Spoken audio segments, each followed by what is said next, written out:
But thank you guys for coming, It's all right. man. And I'm glad it's in person because I know when we spoke, like, we was gonna just do it via Zoom because it was in Newcastle. But then at that point, you didn't tell me about Darren and Daniel joining as well. So I Yeah. think it's quite. So it seems like from our last convo, it's kind of like grown, Yeah. So that's like good to see, like, and because I remember when we spoke, I literally just thought there's not a lot of men that I know of anyway that talk about um like their experience with baby loss, because predominantly, of course, it's the woman that goes through it, Yeah. and naturally, I won't say they feel it more, but we don't carry babies, so we only know we can only Yeah. feel a certain, Yeah. well, not physical pain anyway, No. but also there's a lot of emotional pain that comes with it as well. So I really appreciate you guys being open and discuss, because again, it's not easy.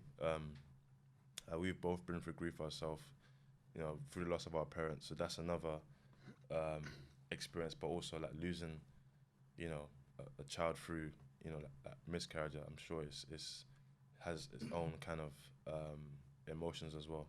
And Yeah. a lot of the time, not all men, but some of us, there's no way to kind of channel that, or we don't deal with it. We just, as they always say, get on with it, things like that. So it's really good, like what you guys are doing with it. So just a little introduction into yourselves, and just tell us a bit more about, this amazing thing of Miscarriage for Men that you guys are doing.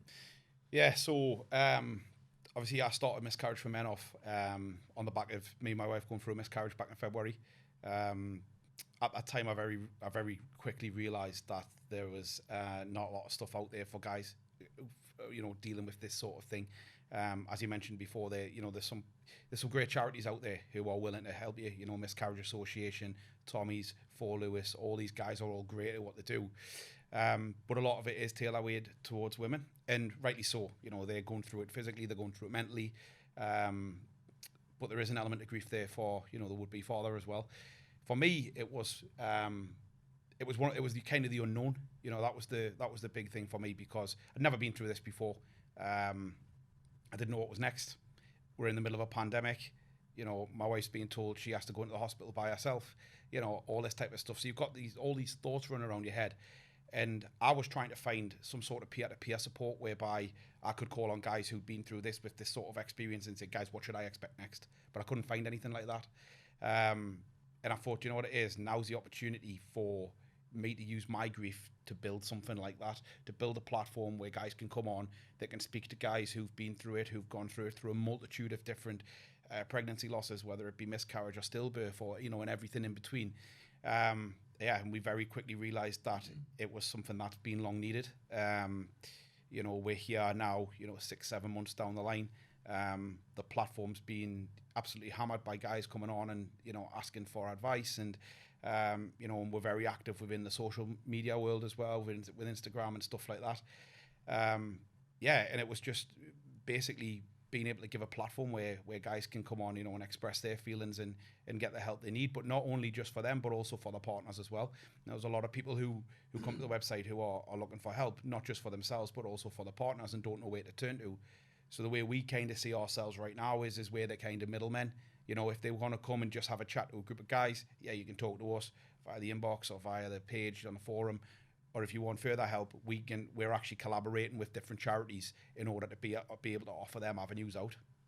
Yeah, that's great, man. I think it's like just seeing like there's a lot of people, because when you like start something, and I'm sure you probably know that you don't know where it's gonna go, but just seeing the output of people coming together and saying, look, because a lot of the time it just takes one kind of platform or just one safe space for people to go to, that because I remember when we spoke, you did kind of say even people who aren't even going through such a loss are even coming to have a place where they can just vent amongst other things and just talk about their issues, because there's a lot that goes on, like with men in general, but at the same time it's often, because I always feel like with mental health, it is, we'll have mental health, but it's poor mental health that a lot of us do have. And it's like, if it's like with anything, if it's not managed, looked after, or if you're not realizing actually I'm just getting on with things, I'm not dealing with it up here, then over time, like, it's going to deteriorate. So you need to kind of do something that's best, like for you. For everyone is different. Some people it might not be like talking. There might be other things that is conducive for their mental health. So I think that's important, and it's good to know that there are platforms out there that are caring to, that cause, because like you said, like we don't understand the pain that women go through, but at the same time we feel things as well. Yeah. So I think it's important not to kind of feed into that kind of condition of, or just because we're the guys, we must just like get on with things.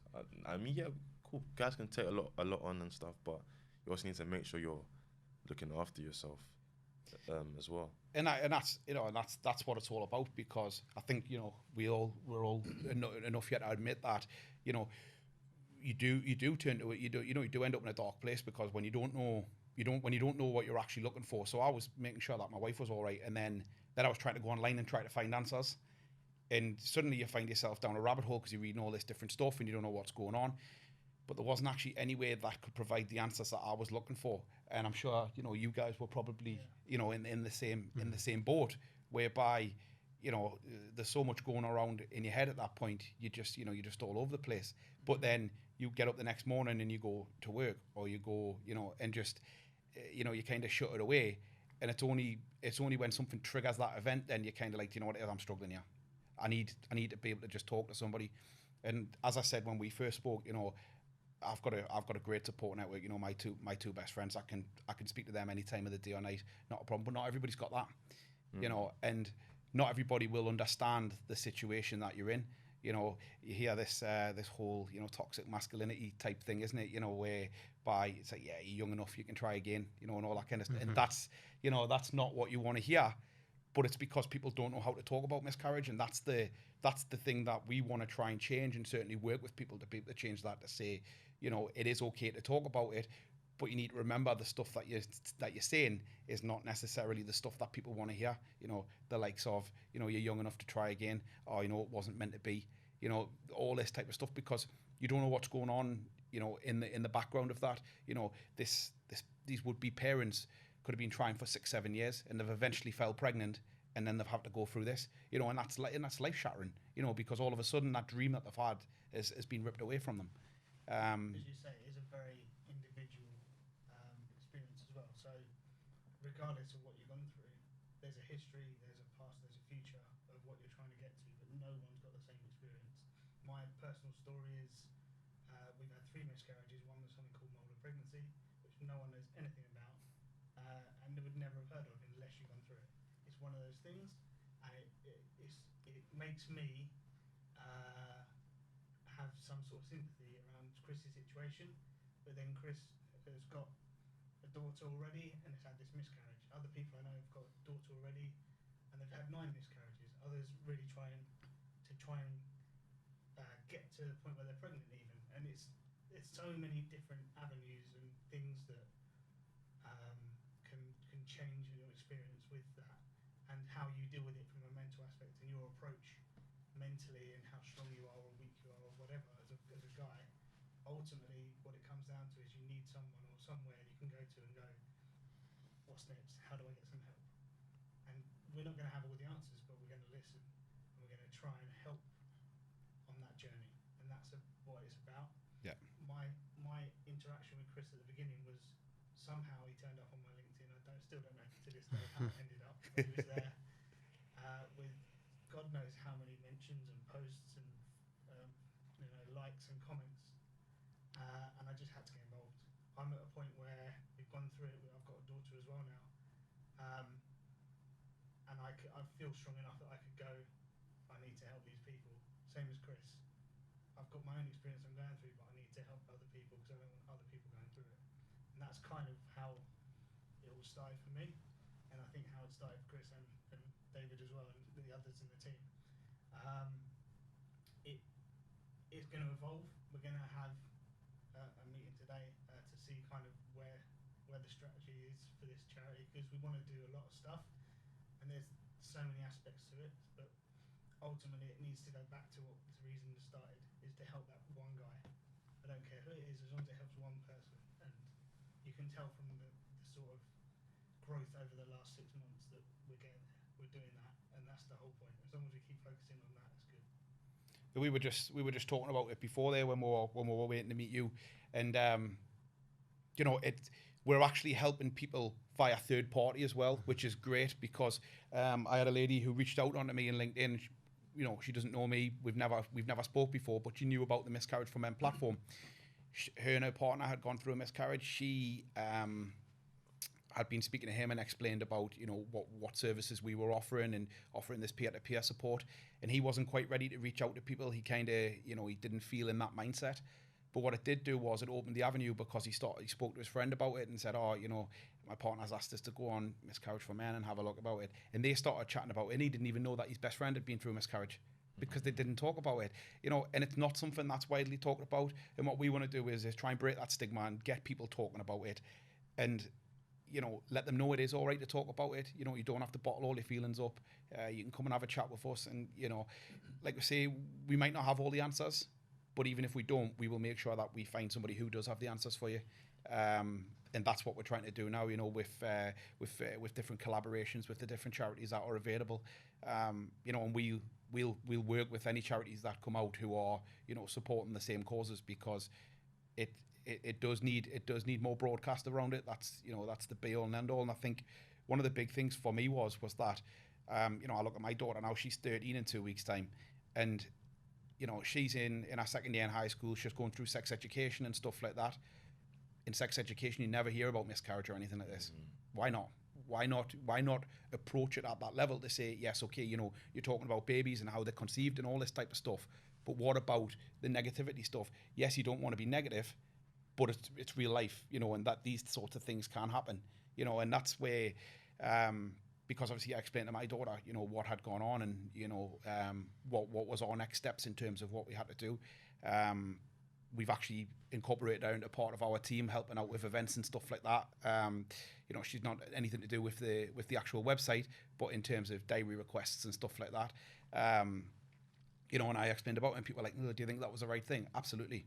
Because the thing is now, you know, in however many years when she settles down with someone and decides to have kids or whatever, and it comes to the point that, you know, touch wood, it doesn't happen, but if she ever had a miscarriage or anything like that, she's got that mentally prepared already, because she knows that we've been through it, and she knows that she can open up to us and, you know, come and speak to us and, you know, ask us any questions that she's got. But again, going back to the whole, you know, scholarship side of stuff, is that, you know, they're quite happy to teach sex education in schools, but should they also teach about the negativity stuff that can actually happen to mentally prepare people for that scenario? Yeah. I think there's some powerful points you mentioned there, Chris. I think that latter one about the schooling, I think that could probably go further as well, and even as adults, when you go through the prenatal classes, or you with the midwife go for scans and things, I think, you know, it's an unfortunate discussion to have, or not a nice conversation to have, but setting that expectation that actually this is real life. It does happen. If it does happen, here's the kind of things that are available. I think, you know, that's something that, you know, I think we've all not had. It's not there. It's not present. It's a bit of a taboo subject. And I think that again resonates with that social situation where, especially, you know, for me, it was, you know, you go through the experience on a few occasions and you think, well, as you were saying, Jermaine, should I just man up? You know, is it just suck up and get on with it? Is that what you're meant to do here? And you know, I think it's quite a traumatic experience, you know, for the women, you know, my God, you know, physically and mentally they go through, you know, a horrible time. I think, you know, we've had conversations amongst ourselves and with other people about, you know, you sort of shoulder a little bit of that responsibility, I guess, that trauma, and try to protect your partner when they go through this process. But it's not necessarily, it's not you when you go for a beer with your mates, you know, you want to say, oh, you know, I've had this experience. It is a bit of a negative, you know, a down sort of topic. But I think, you know, point you raised, Chris, actually, in my experience, it's only a few years after it happened that you're sitting around having a beer and it kind of comes up in discussion. You realise that 3, 4, 5 of your mates have all been through it. Just no one's known how to talk about it at the time. And that's, you know, exactly where we feel we come into play. It's that peer-to-peer kind of, hey guys, I'm having a bit of a crap time. You know, I've been through this experience. You know, what should I expect next? What typically happens? What have you guys done? Where do I turn? And that's, I think, where there's been a bit of a void that perhaps, you know, we can be really strongly positioned to fill. Yeah, absolutely. Like, I was even going to say, like, with your experience, did you feel, because usually when, you know, we get to a point where we need to reach out to people, it's often at the, I don't want to say at breaking point. So not usually at a point where, well, for some anyway, not usually at a point where like you just kind of wake up actually and say, I need to talk to someone. But it's usually a thing where like where you feel like enough's enough. Like I can't cope mentally. With your experience, was it more like that for you, or did you just feel generally you wanted to just talk to someone who had been through? No, I think miscarriage? you know, definitely took a bit of time. I think, you know, I talk quite cynically about the experience we had. You know, you sort of get ushered down a corridor into a lilac room or something aptly named and given a leaflet to read for half an hour, and then you're asked to leave the hospital. You know, that made me quite angry, and I think it was only after a period of time that, you know, just ended up bottling everything up and think, well, there's nothing really here to talk about, so I sort of try and get on with it. And you know, when you go through it again, it kind of brings up, you know, the sort of the trauma again, those historic feelings. But I think it kind of got to a point, I think, you know, similar to a lot of people, we saw Chris's post on LinkedIn, and kind of as soon as I read it, I was like, man, this is what I've been looking for years, and just, I don't need a professional to sit there and tell me they feel sorry for me and, you know, they're sorry it's happened, because you know, that doesn't solve anything for me. But speaking with Chris and the team, it's, you know, you don't have to open your heart out to them. You can go as talk about as much as you want, but just knowing that, you know, you've got people in a similar situation, you kind of understand it at a human level, I think is a big difference. I fully agree with that, and you know, it's one of them where you bang on about the whole hospital element of it as well. Like I said before, we've been collaborating with a few different charities and stuff recently, and there's a lot of people who are working on a lot of projects in the back office, you know, trying to get things sorted, ready to post at governmental level and stuff like that. One of the big things for me that needs to change with regards to, you know, miscarriage and stillbirth and all this kind of stuff is the fact that people who are going through that trauma are actually in a room that's directly opposite someone who's just about giving birth to that baby. You hear everything, you know, as well. so you've come out with the worst news possible, and you're seeing people coming in with a car seat ready to give birth and stuff like that, and that's, you know, that's hard in itself. You know, that there should be separate elements for that, and you know, the government can say what they want, it's down to money and whatever else they can say, but there needs to be more care around that, and needs to be more empathy around it, because, you know, there's nothing more soul destroying than a nurse coming into the room and saying, oh look, you know, we're sorry, there's no heartbeat, or, you know, whatever else. And then you're seeing somebody who's walking out with a brand new baby from exactly the same ward as where you're sat, you know, that kind of thing as well. That's really difficult, but that's starting to get more notice now as well, which is really good, because once they get to that point where they can push this out, hopefully the government will pick up on that, and they'll start to look at this sorts of things through, you know, health plans and stuff like that, because, you know, it's soul destroying, you know, it really is.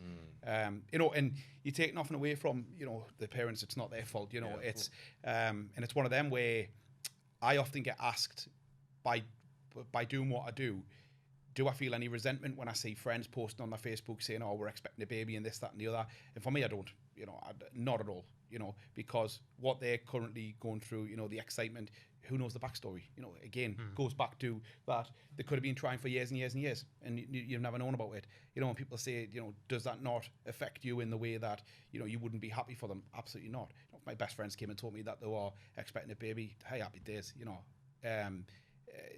But there is an element of it as well where some people might not be as joyous as what other people are, and it's probably because you don't know what's going on in their backstory. You know, they might have recently suffered a loss but not actually spoken to anyone about it. So it's kind of trying to be mindful that if you expect your best friend to be all singing and dancing, it might not be the case, because you don't know what's going on in the backstory. But then hopefully with the platform that we're trying to create, that will allow people to open up and talk about it and go, do you know what it is, I'm so happy for you, but if you think that me and my wife aren't as happy as what you think we should be, it's because of XYZ, you know, and that's what we're trying to change, that mantra that, you know, it is all right, it is all right to talk about this sort of stuff. Yeah, I think that's important. Even just what you said about the experience of people, you know, in the hospitals who've gone through a miscarriage, and they're seeing people simultaneously who've just given birth. Like, in terms of like changes, when you say like more work needs to be done, do you mean in a sense where like there needs to be like separate wards or separate buildings where like people can kind of, who've experienced miscarriage, can go into and just, whether it's a few moments, a few hours, to just kind of like process what's going on, and like you said, next steps? Because I don't know how it works, but I'm sure like just being given a leaflet it's gonna be a bit like, well, like what's to do with this? And I Like, think we've all had that same thing, because that's what happened with me and my wife. You know, we were given a lovely little memory box, which was beautiful, from which was supplied from Fort Lewis, who was a local charity up in Newcastle, and that was beautiful. Had like a little teddy bear in and stuff like that.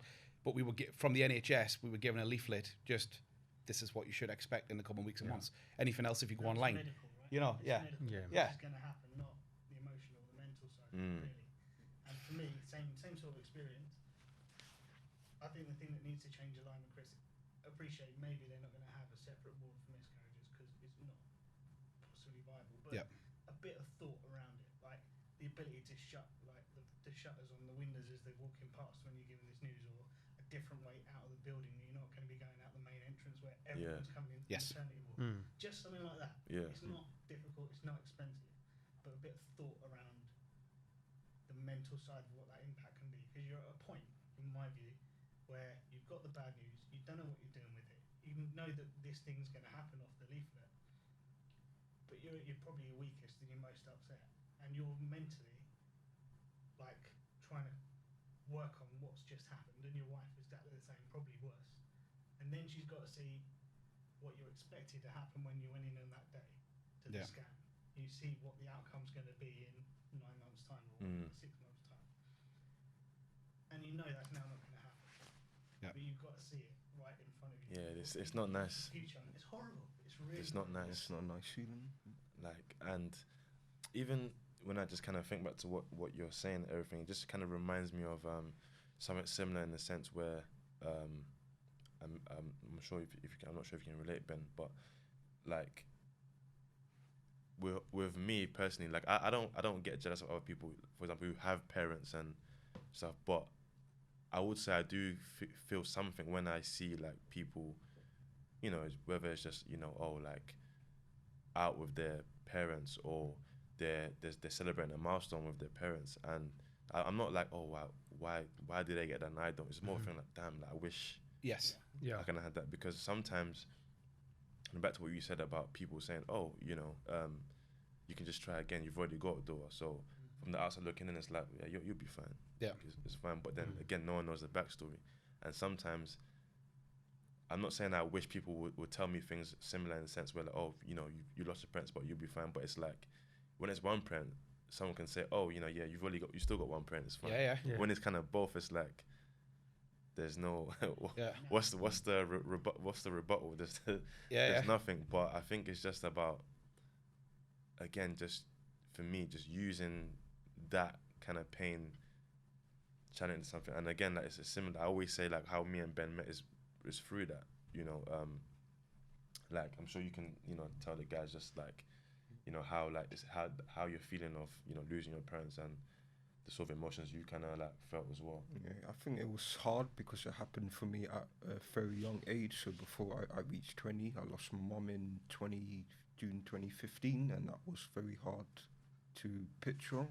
So I did have an idea, well, with Jermaine, to start a podcast, but it wasn't the right timing. So I thought, let me wait 4 or 5 years, and then obviously we met all of a sudden, and now we've turned that negative experience into a positive one, and I'm sure that's what you three are doing with Miscarriage for Men, as well. So absolutely, you know, that was the be all and end all for me, was you know, like we mentioned before, Daniel says, you know, it's all just about helping that one other person. Now, if we can help one other person, then that one other person can hopefully go on and help one other person. And that might even be something simple as coming to us, having a chat with her, and like I say, you know, it doesn't even have to be about what's going on in their life. You know, it can be about football or the weather or boxing or, you know, whatever they want to talk about. But it's just getting them talking and letting them know they're not alone, because there's nothing more scary in this world than being in a room with your own thoughts. That's the, you know, that's the hardest thing in the world. You know, when you're sat there and you've got 1,000,001 things going through your mind, thinking, you know, what do I need to do next? You know, and how do I get to this point where I know that I'm going to be strong enough to support my family through this, what we're going through right now, you know. And that was the whole premise around starting Miscarriage for Men, was that I don't want people feeling like that. I want to be able to use my grief to help others, you know, and let them know, you know, it will be okay. You know, there is people out here who you can talk to. We can put you in touch with people who are currently dealing with medical procedures. We have another guy who works with us called Jordan, who him and his partner are going through treatment now. And there is a lot of stuff that's up and coming with regards to treatments and things, and we're trying to learn more about it as we move on.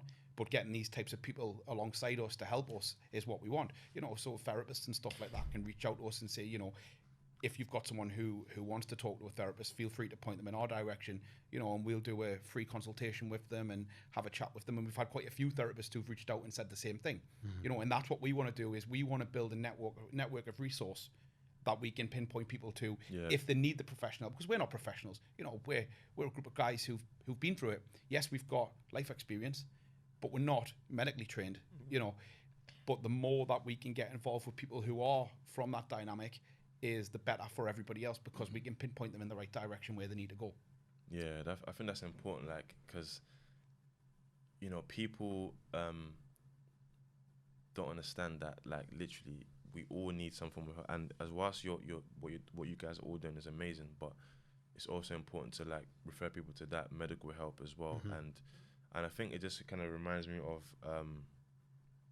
sort of my mentor. At times, even like I said with Ben with this podcast, it's again similar in the sense where we want to use it to help others and invite others like yourselves to come on and have a platform to discuss these issues.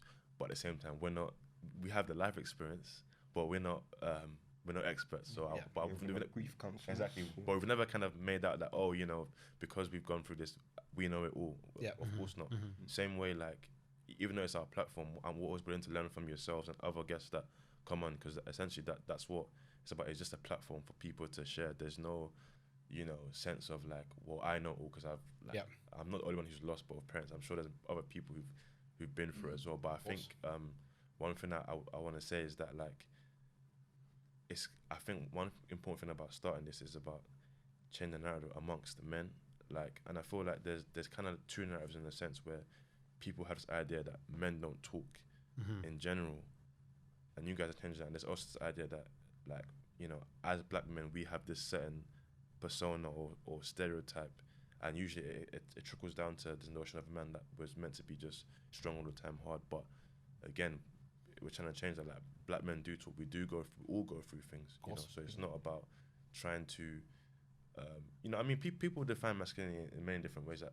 In this day and age, everyone moves the goalpost all the time. But But you can be strong and you can be. I don't want to say weak, but you can be vulnerable at the same time.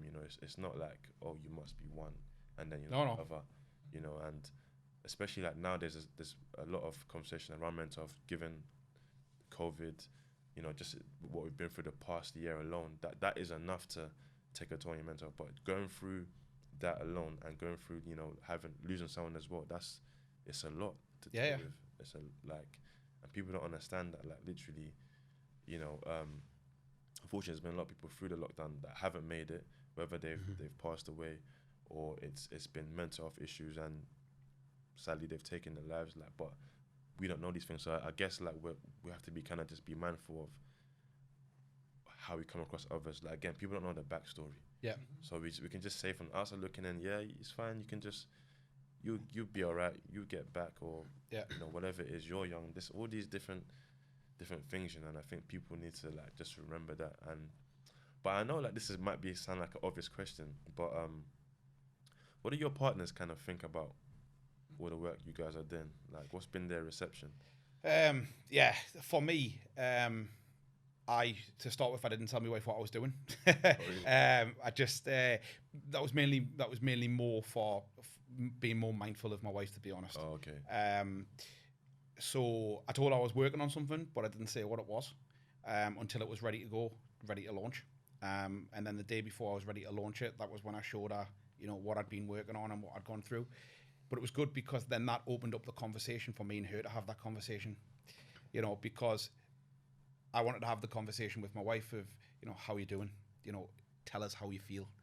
And what I wanted to do was I wanted to give her a bit of time to get her head around things and, understand what it was and recover, because, she went through hell, for a whole week while we were trying to get to the bottom of what was going on and stuff like that. So she needed time to, recover and repair. And it was one of them where I was like, right, I'm not going to get her involved in it until I'm ready to show her where I think she's at a point where we can actually sit down and have that conversation. But yeah, now, I think for her, I think it's helped her as well, the fact that I'm doing what I'm doing, because she knows what I went through, and she's exactly the same mindset as what I am, whereby she's just glad that we're using our experience to be able to help other people. I don't know about you guys, but yeah, yeah, I think similar. So, we're fortunate. We've got 2 boys now, who are great. We're very lucky. I think that coupled with kind of a bit of time and the recovery, I think is really important. But yeah, speaking to him, said I've met Chris and he's doing something great. I'd love to be a part of it. I think because we're at that stage where it's okay to talk about it at home. We're quite open about it, and share the experiences and the trauma and kind of being able to digest what happened and even why it might have happened. I think she's again, similar to Chris, it's if you can go and help one person through what we're doing here today and beyond, then go and do it, and it's it's really worthwhile. And who knows, it might grow to a point that there's more help out there for women as well that go through it, post pre and post miscarriage. So yeah, I don't know. Dan, how about yourself? Certainly for me, I mean, Chris, you mentioned wanting to stay strong for her, for Jade. She's probably thinking, obviously she's going through it all, but what now Chris is doing. And the fact that you then showed her that website and went, here's where I'm at, here's what I'm doing, probably showed her, okay, well, 1, he's okay because he's dealing with it. 2, we can now talk about this. Yeah. So she can find out the opposite. And that's what I had with my wife as well. We went to some counselling sessions for her. I sat in, wasn't going to speak, just let her get on with it. And within a couple of sessions, I'm getting involved, talking, having an opinion. So it helped me massively as well. As a result of that, I'm same as David. It's a bit of time. We're very open as a couple. We're very honest with each other. I told her about this. She's very proud of what I'm doing.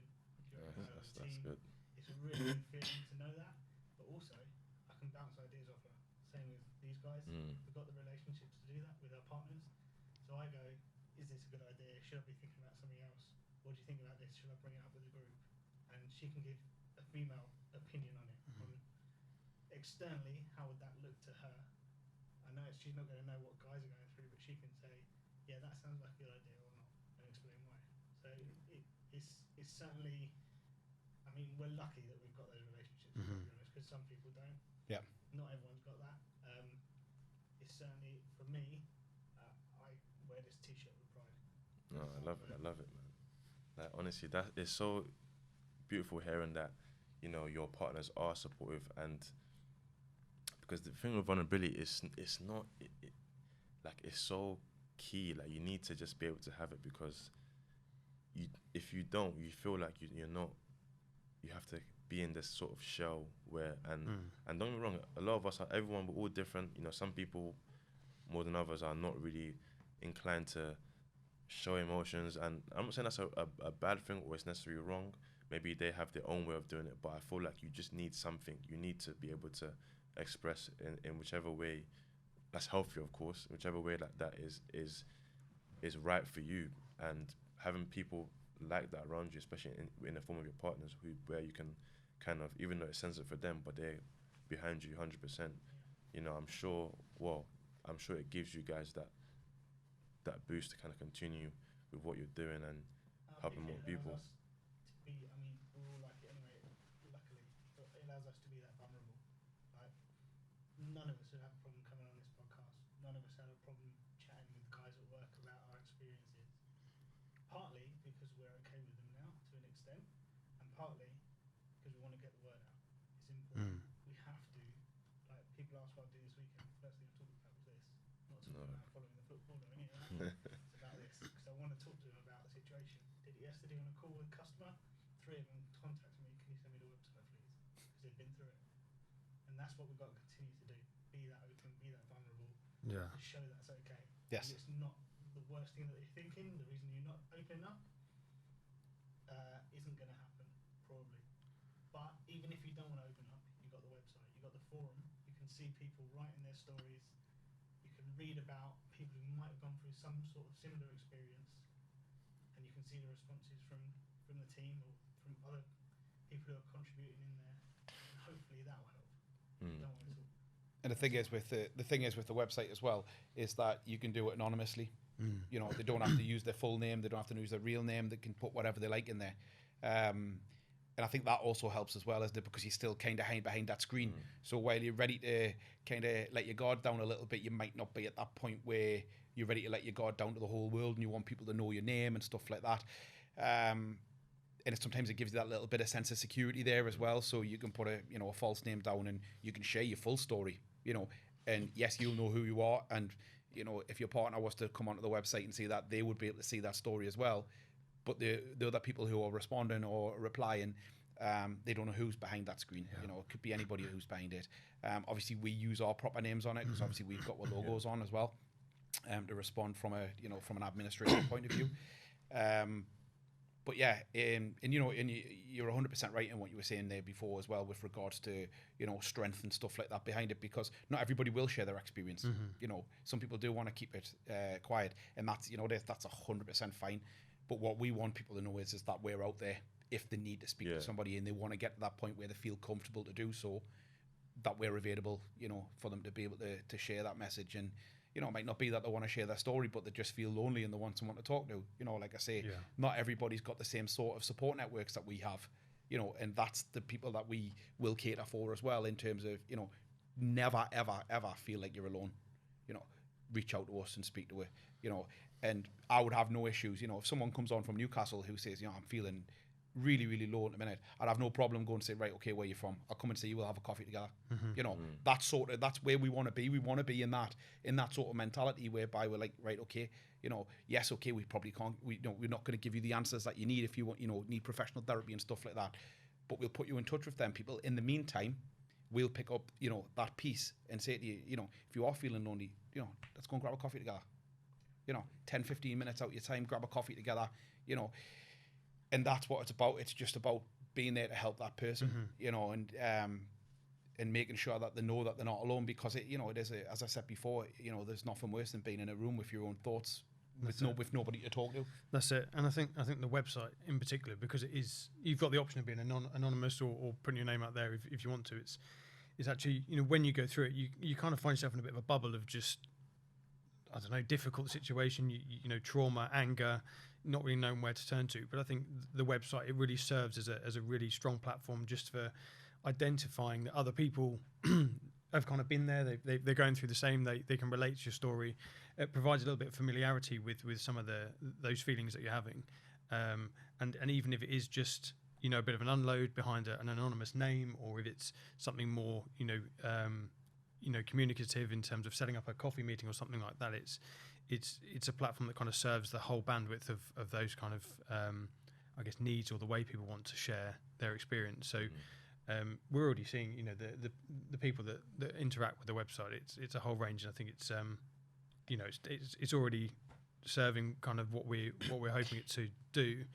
I think it goes right into what Daniel was saying around just that pride. You put the t-shirt on, you talk to people about it, and you think, I'm really proud of what we're doing. I think even in the workplace, you talk about, I know we had a chat earlier, Chris, about sort of workplace approach and sort of education. People at work, they're like, well, how do you get involved with that? What does it mean? And it's that, if I tell you, you tell someone else, you tell someone else, and that's really what we want. I think the other thing is this charity is growing massively from, call it charity, it's not actually a charity, but this group is growing massively from that kind of website starting point. We've got ideas of like the coffee mornings, doing that on a more regular national scale where we can, and if we can get there, how we get there. Now COVID's kind of opening up a bit, we're hopefully going to look at ideas like that, or events you can work on with your partner to help your bond and your teamwork together as a couple. Hundreds of other ideas we've put out there in the last 6 months between us, sort of things to consider.